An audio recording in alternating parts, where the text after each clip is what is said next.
กราบสวัสดีและสบายดีเด้อพ่อแม่พี่น้องป้องปายเบิร์ดสุขุสุคนเพราะว่าซีอยู่ในประเทศไทยและก็ต่างประเทศเนาะน้องคนไทยคนลาวเฮาเอามื้อเช้ามื้อนี้ก็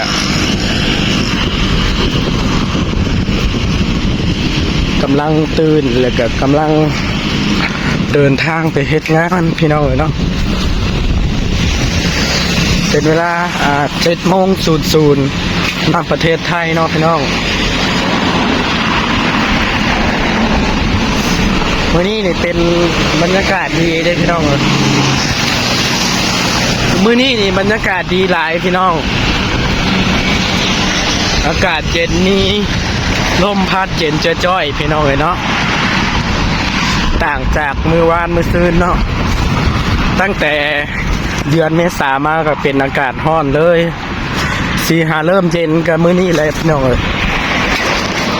เพราะว่าพายุกำลังสีเข้ามาเนาะ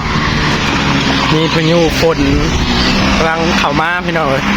เริ่มตั้งแต่มื้อนี้เป็นต้นไปเนาะ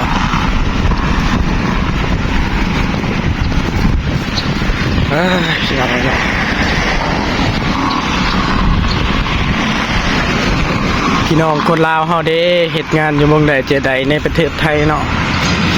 กดไลค์กดแชร์กดคอมเมนต์หากันได้เด้อพี่น้องประหยัดพลังงานข่อยเนี่ยพี่น้องเลยเนาะปั่นจักรยานไป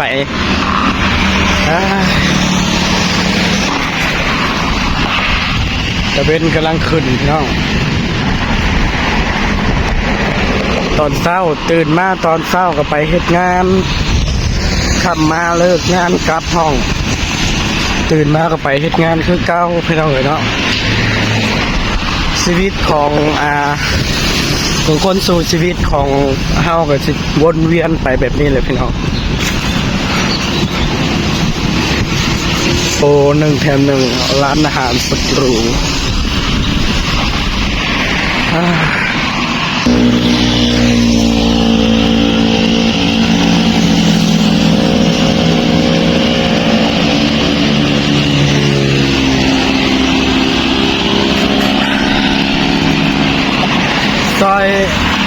ซอย7ร้านก๋วยเตี๋ยวเรือ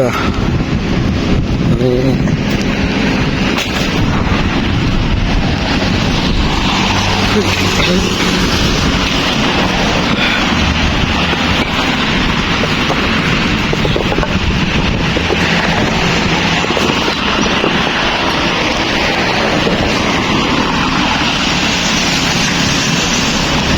เป็นหูไฟเขียวนี่ก็เราสามารถผ่านทางได้เลยพี่น้องแล้วให้คนให้จักรยานผ่านไปเลย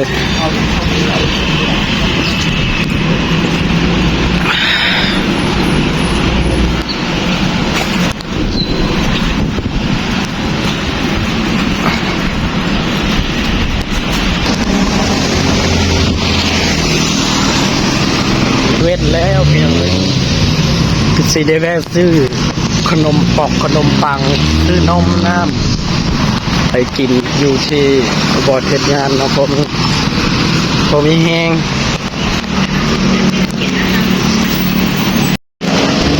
พอมาซื้อของในเซเว่น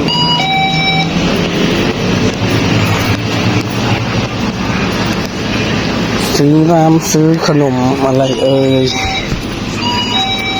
ซื้อขนมไปกินเติมพลังเนาะพอได้มีแห่งเฮ็ดงาน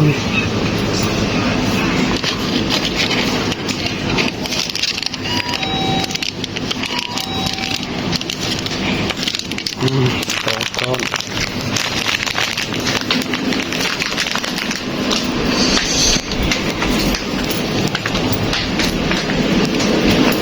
เอาสนับก้อนพอจะมีมาเอานมพี่น้อง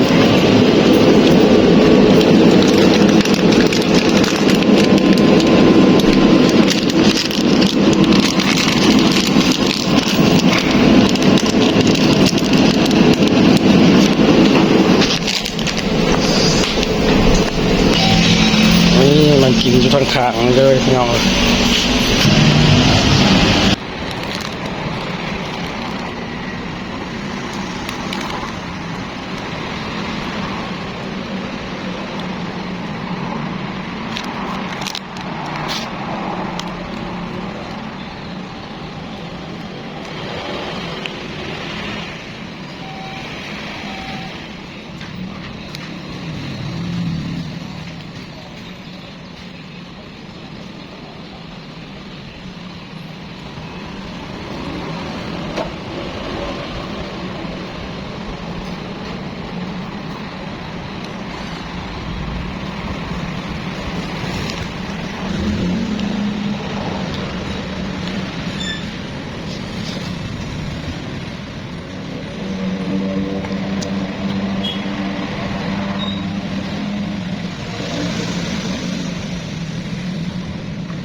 คืออาหารเช้าของข่อยกับพี่น้องเอ้ย